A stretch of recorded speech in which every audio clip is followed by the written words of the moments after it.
you suggested that the cumulative impact of the commitments taken so far would reduce the trend line of emissions 12 to 18%. And you contrasted it with the goal for, I guess, 2020 of 25 to 40%. If that's roughly correct, then it says we're about halfway toward the goal. I just want to check if that's correct, because coming out of Copenhagen, the big question was, is the glass half full or is it half empty? And if your numbers are right, it's literally about half full and half empty. But I just wanted to make sure off the bat that that is what you were saying, and if Trevor and others agree, and if so, if that's the way we ought to think about the starting point for the continued talks. I think you've captured it for the developed countries. We didn't do the numbers and comparisons for the developing countries because we felt that the data basis for the below business as usual numbers were pretty tough. But actually last month on the cover of Nature was a piece by the Potsdam Institute where they calculated all of the pledges and compared it to the 2 degrees goal. So this is another data point, where they showed that if you kept moving with what those had been pledged, you're looking at a 3.5 or higher rise of temperature. So versus the 2 degrees that's in there, or the 1.5, which is supposed to be reviewed against. So half full, half empty, I think it depends on your perspective, and I think it depends on the level of implementation of those pledges moving forward and whether there's a ratcheting up of them or not. Okay. Sure. And this is probably going to be the negotiator in me coming out rather than the academic. But it's important to note that the kind of 25 to 40% reduction below 1990 levels that people often cite was provided by the IPCC as one of a number of pathways that could get you to stabilization. It has since become kind of a sacrosanct talking point for Europeans and for developing countries on what's sufficient to meet climate goals. There are a lot of pathways that get you to 2 degrees, and it's important remembering that when we talk about what the Copenhagen commitments sum up to, because keep in mind we were only negotiating commitments to 2020.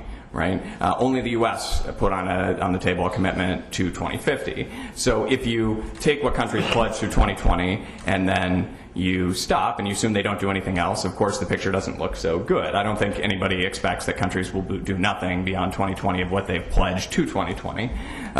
Then the more reasonable analysis looks at what are some economic and technically feasible pathways given where we are in 2020. Because the higher we are in 2020, the harder it is to reduce to a level that's kind of consistent with 2 degrees.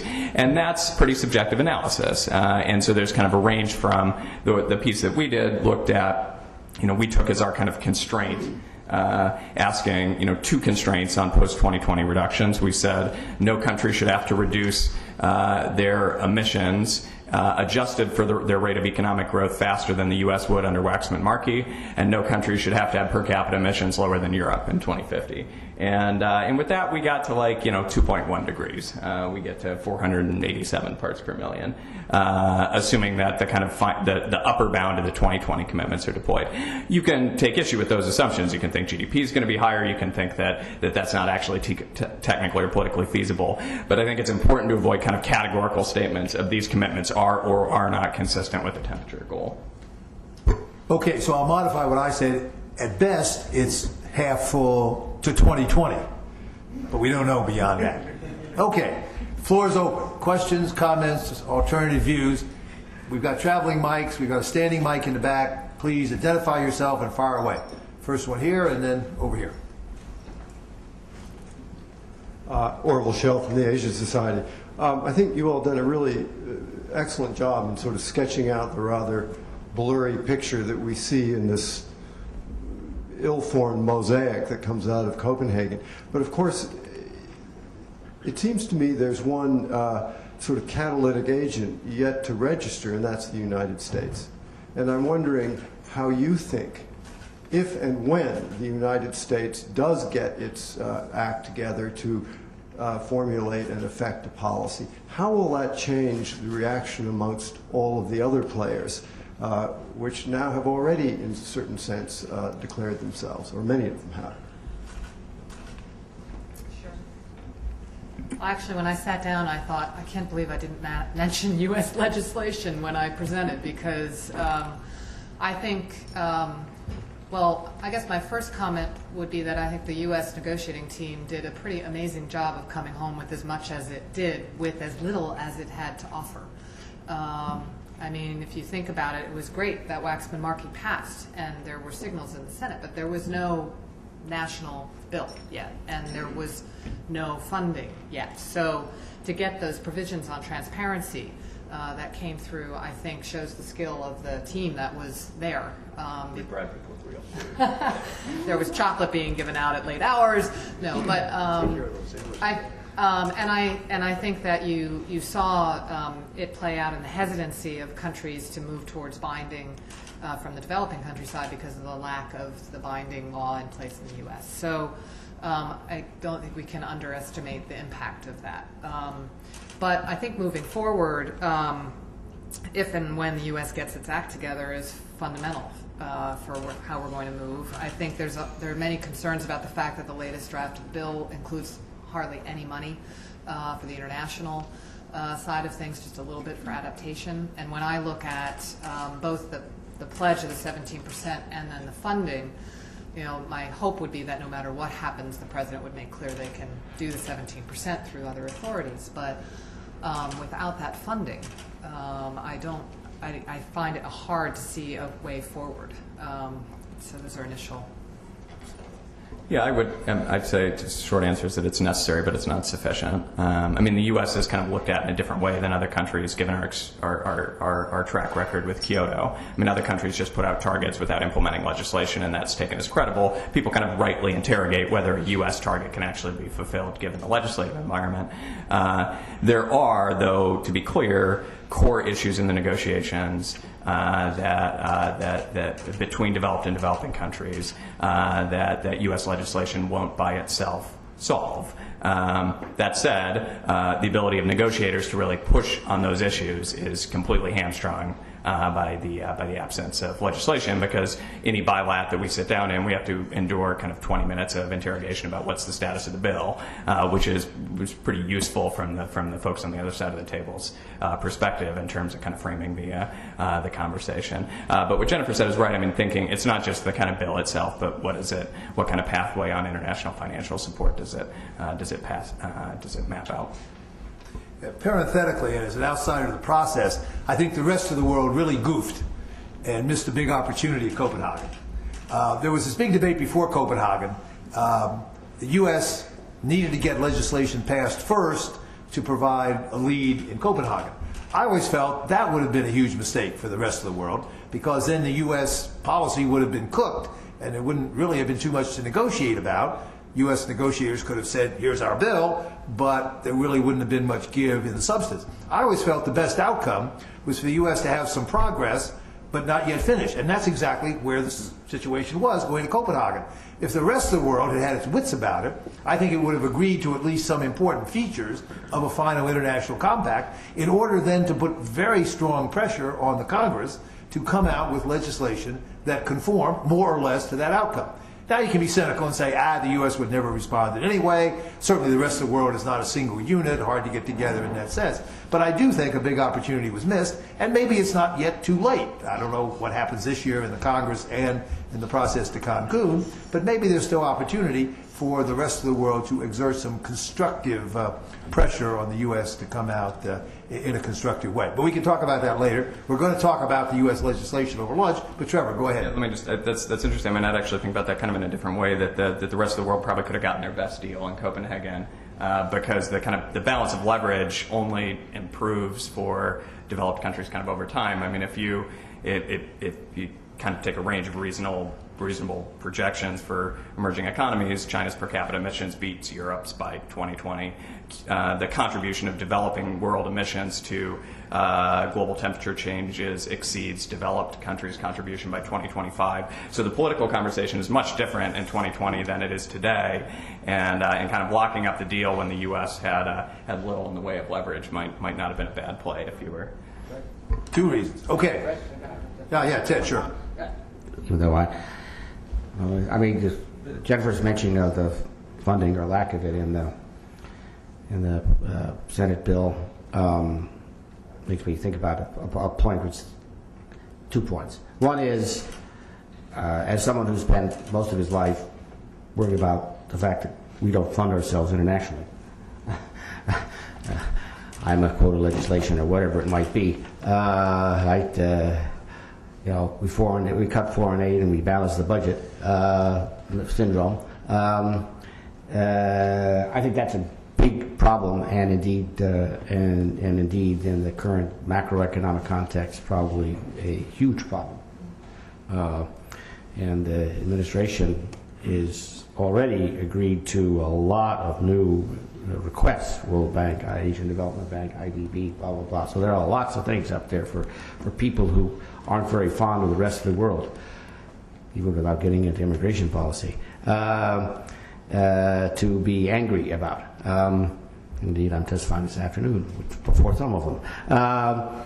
But I do also ask myself the following question, whether the big funding effort can realistically precede enough of a sense of what you're getting for it. Now, of course, there's the mitigation side of funding and there's the adaptation side of funding. But even then, it seems to me, it is very difficult to get at least people in that I love to do. So it's one thing to say we've got to pass this quota legislation because we're bailing out Brazil, if I may put it that way, right? Or Korea, or whatever it might be, because you then can say, well, and if you don't, sir, right, you'll be responsible for the collapse of one of the major countries in the world. Right? And getting that dynamic, setting up that dynamic in terms of the a big pot rather than lots of little pots, it seems to me is going to be very, very difficult. So in some sense, you need some progress, probably more progress about what the rest of the world is doing, right? And this is crucial to do our part to help them do what they're doing, because some of them, of course, can do it on their own, but some of them can't and need help, and it's in our collective interest. That story seems to me, my question is whether we have enough, the people who are in charge of doing that, Trevor's former colleagues at the State Department and my former colleagues at the Treasury, have enough of a narrative to tell at this point in time. Just to clarify Ted's opaque reference, he's testifying this afternoon to the House Financial Services Committee on the European crisis, particularly on the issue that a lot of U.S. money is, of course, involved in the Greek bailout via the IMF. And there's some members of the House who don't like that and have put an amendment in to oppose that. So the question that he describes is very much with us as we speak here. Question over here. Thank you. Lisa Friedman from Climate Wire. Thanks for doing this today. And I'm glad that so much of the conversation is on financing, because that's my question. Jennifer, you mentioned the Kerry-Lieberman bill has 0.5% for international adaptation. There's nothing in it for technology development or RED.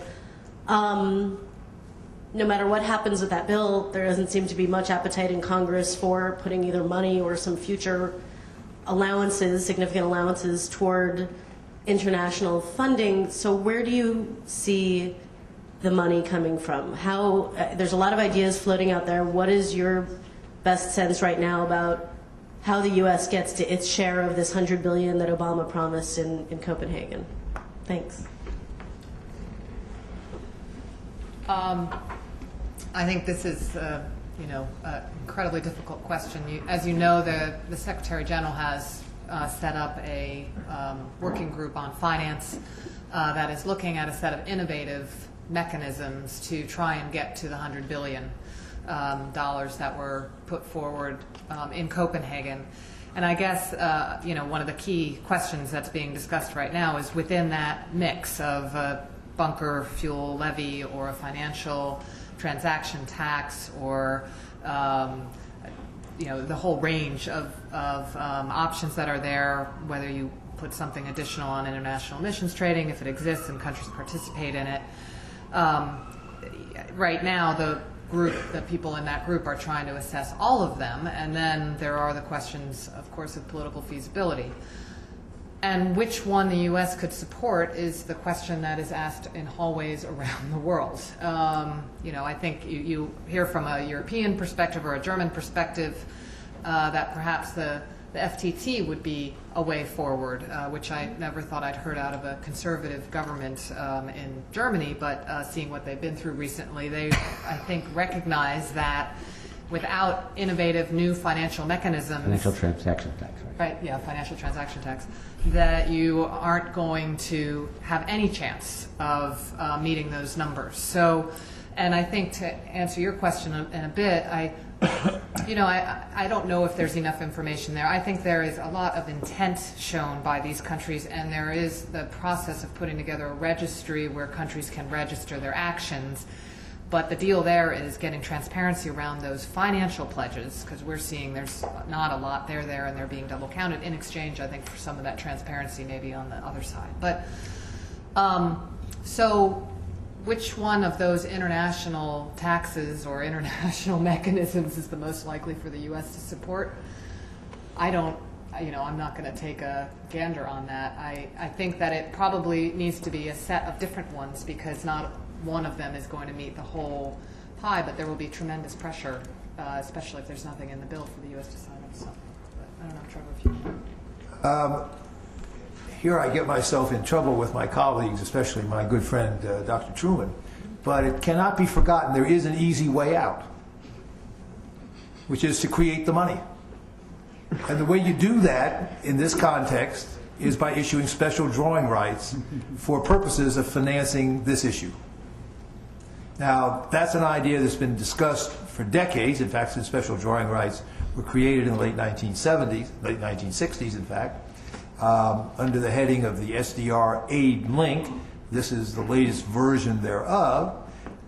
It runs into all sorts of objections, which Dr. Truman will shortly enumerate, being a good central banker, and which would run into lots of buzzsaws around the world.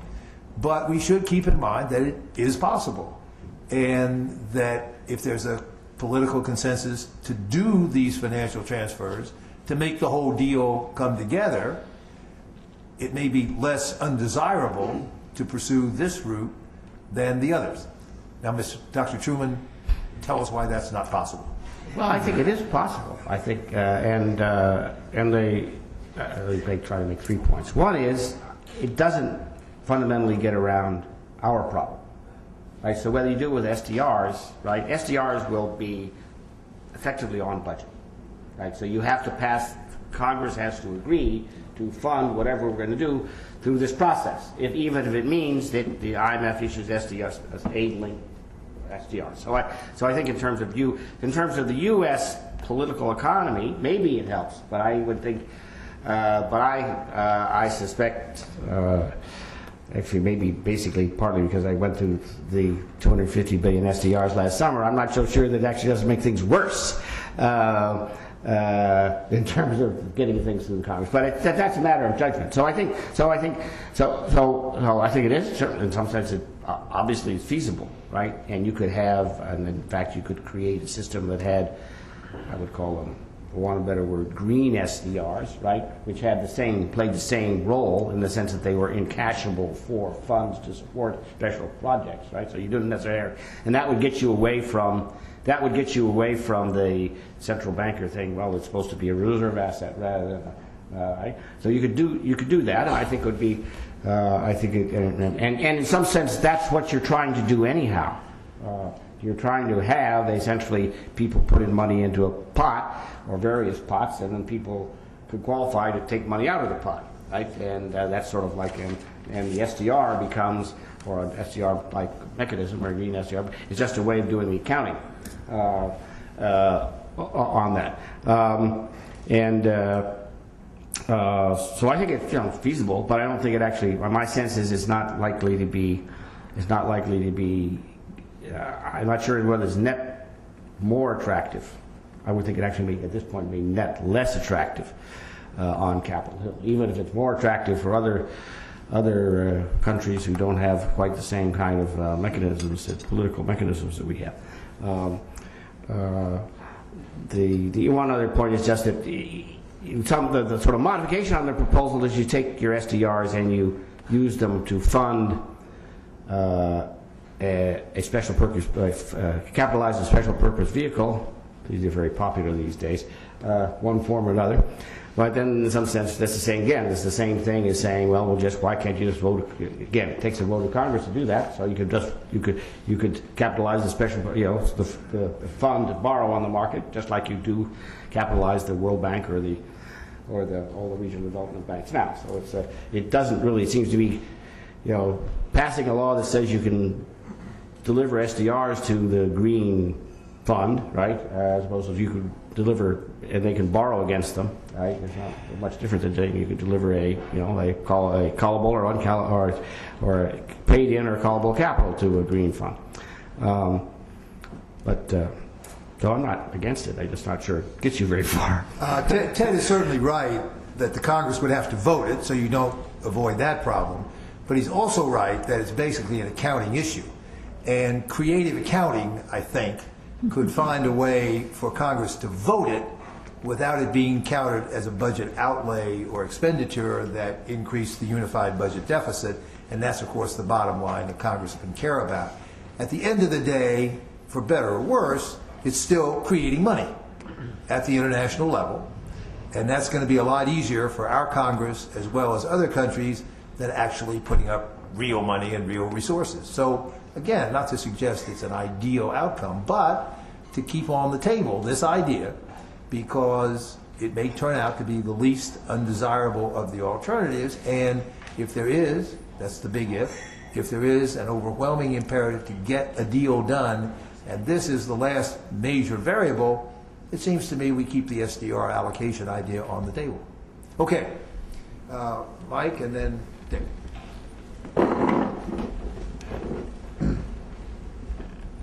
Mike Johnston from New York, the Capital Group companies. My question has to do with this financing issue, and I've never been clear when I see the numbers of the hundreds of billions of dollars that people talk about we will need to mitigate and so forth. Whether, two questions, is that a gross number or a net number? And is it for public expenditures only, or does it include public and private?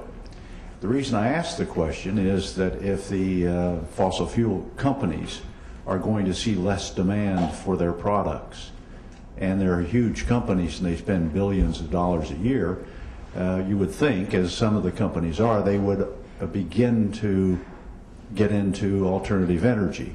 In other words, the capital spendings won't diminish, might even increase, but some will be available to this effort. And therefore, if that happens, and if it happens throughout the food chain, in other words, if the manufacturers of light bulbs begin to go to LED light bulbs as opposed to manufacturing incandescent light bulbs, is that going to lessen the numbers that I see thrown around, or is it included somehow in these gross numbers that we'll need? It's a great question. So let me break it up into the kind of the need and the supply sides is different answer for both. So on the need, most of the studies that come out from the IEA or others that say, we will need $1 trillion kind of average annually for investment in low carbon infrastructure. Those are the $1 trillion is gross, but they will also provide a net number, which tends to be between 10% and kind of 40% of that, depending on the study, which is just the marginal cost between fossil fuel infrastructure and low carbon infrastructure. On the source side, so in the Copenhagen Accord, they call for, by 2020, mobilizing $100 billion a year from public and private sources for both adaptation and mitigation. And what the kind of balance between public and private and between adaptation and mitigation will be hasn't been determined at all. This gross versus net question, though, is very pertinent when we talk about the source side. So, for example, if one of the tools I use as a developed country to provide financial support to developing countries is I use some kind of OPIC-style tools like exchange rate insurance or political risk insurance, and that makes an investment but I limit that to clean tech. And so that makes an investment in, a $1 billion solar farm in India makes sense and mobilizes the capital there.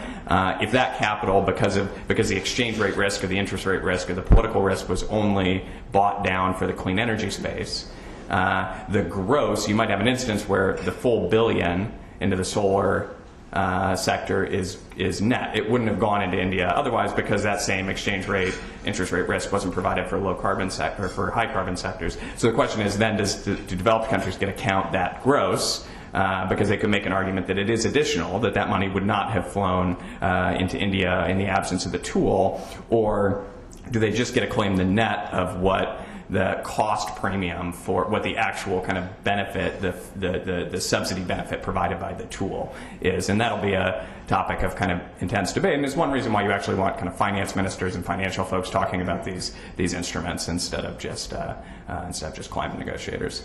Jennifer, I'd like to ask you just one further clarifying or conceptual question in this area. In your presentation, you indicated that about $24 billion of the $30 billion that's been pledged for the next 3 years, about $24 billion of it has been sort of spoken for. Mm-hmm. But then you had a footnote down there, which you did not mention orally, that most of the money was not additional. Mm-hmm. Does that matter? It matters a lot to developing countries. And the level of additionality and the definition of additionality differs country by country.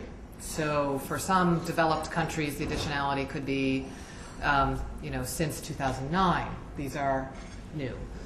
For most developing countries, the additionality clause comes in whether it's additional to the 0.7% that country's pledged for their overseas development aid. But few have ever come close to meeting. But they want to see that this be additional to that, because that is a pledge that should have been met. You can imagine the debate. So this is one of the crucial, very tricky issues that comes forward, and there are clearly different views. Some say, well, if it's additional to what was pledged last year, then at least it's additional and let's get moving. But because there's been many unfulfilled promises over many years, developing countries are rather skeptical of that and think it should be additional to what had been pledged, many years ago. Some of you, I think, were probably here when Secretary Clinton spoke at an event here about 3 months ago, and she, of course, was the one who brought that pledge initially to Copenhagen, and President Obama reiterated it. But I asked her, actually, in our meeting, where the U.S. component of the pledge was going to come from. And she honestly, candidly admitted she had no idea. And I think that's still the situation today, as far as I know. So this is a big area of uncertainty, shall we say, in the whole process. So keep in mind money creation. Okay, Dick. Don't tell them what it's about. Not this week, anyway. Thanks. Dick Smith, State Department. If we're going to maximize our chances of dealing effectively with the climate change problem in the future, we have to both learn from some of the mistakes we made and take note of some of the things we've done right in the past. I want to mention one on each side. The Kyoto Protocol, it should have taught us that politically determined, last-minute goals that aren't really feasible is a terrible mistake. And one of the great successes of Copenhagen was that they didn't repeat it, even though a lot of people were disappointed. On the positive side, in the Montreal Protocol on substances that deplete the ozone layer, one of the things that was most important was that we set up a process. We didn't assume that we would come up with the right number at one point and then implement it over a number of years. We set up committees of the Conference of the Parties on economics and on science, and we committed in the Montreal Protocol that we would meet every couple of years, consider revising the provisions of the agreement on the basis of the reports from those committees. And in fact, the initial goals in 87 of the Montreal Protocol were grossly inadequate. They didn't come near solving the problem. But as we went through a process, particularly in the 92 London amendments that I was involved in, and then in subsequent couple of years after that, when we took the reports of these committees and brought them back to the parties, and we kept increasing the speed at which we phased out CFCs. We added new chemicals. We instituted the Montreal Protocol Fund. And I think it's so important for negotiators now to recognize that whatever numbers we come up with next time we come up with numbers, they won't be right. We won't get it right. We'll need to keep going back and set up and build into the structure a process for returning repeatedly, and over time we can get there, but you've got to get started and start a process that will move you in the direction you need to go. As director of a research institute, I asked the question, I should know the answer. Has anybody written up a short paper, the lessons of the Montreal Protocol for the climate change talks? Because I happen to know some on the trade side, which are also very positive lessons. Has anybody done that? I thought you'd never ask.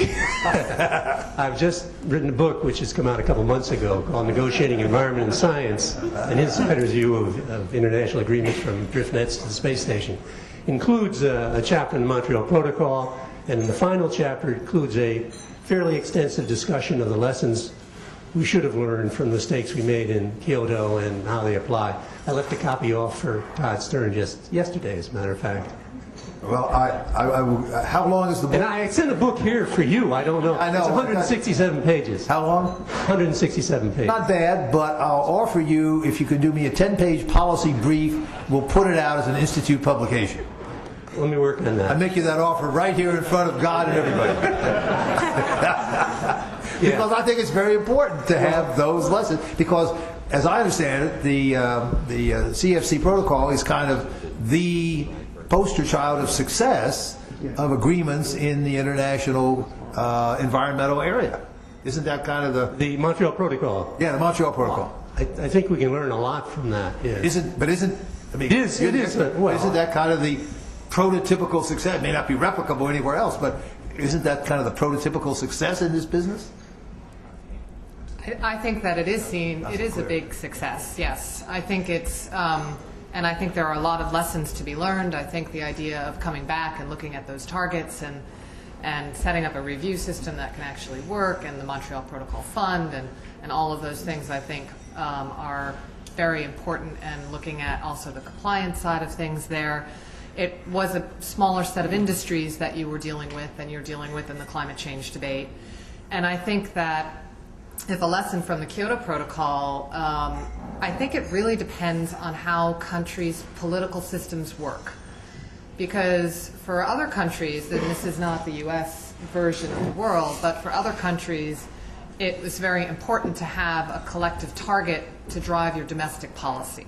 So if you look at the European example, you would never have gotten the emissions trading system, the carbon market, the level of policies and measures that came in and Europe is a very collective, action-oriented entity. So, sometimes. Actually, the Greek example shows that they can actually do it. A little late.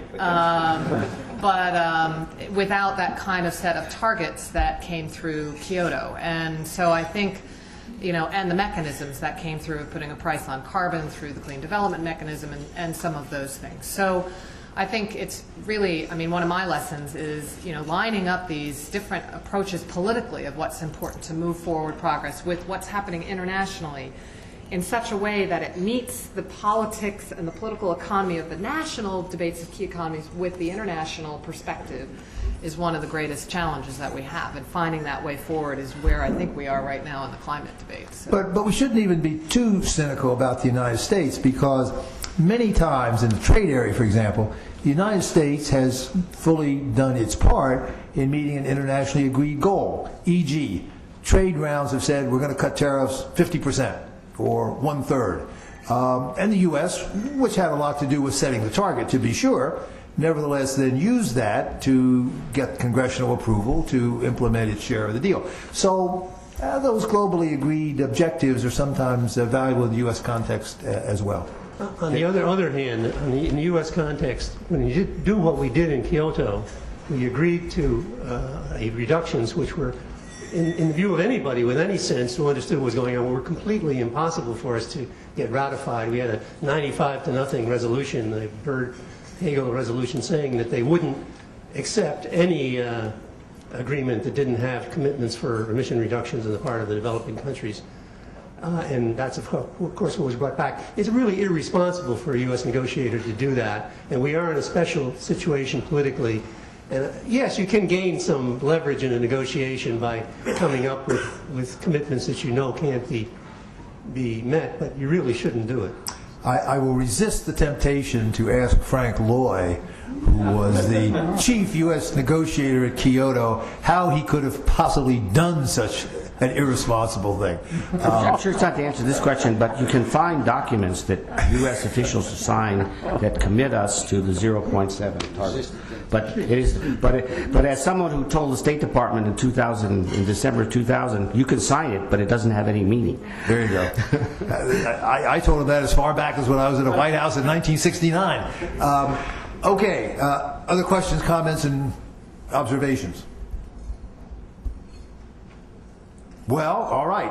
If nobody wants to add anything further, we will break a few minutes early for lunch, which is not a bad idea, because then it'll give us a little more time to talk about the impact of the newest pending U.S. legislation, the Kerry-Lieberman bill, on the economy, on energy security, on consumer prices, on jobs, etc. All the things that Trevor Houser and his team have analyzed, and you have the paper on that in your material. We also have a press release that summarizes it very neatly with a nice little summary table. I'm not sure that's gotten handed around. Maybe got in the front. So that gives you an even nicer summary version. But let's break for lunch. Usual drill, the buffet is ready in the back. Please go pick up your food, bring it back. As soon as most people have resumed their seats, I'll put Trevor and his team on, and they will talk about the American Power Act and what it will mean.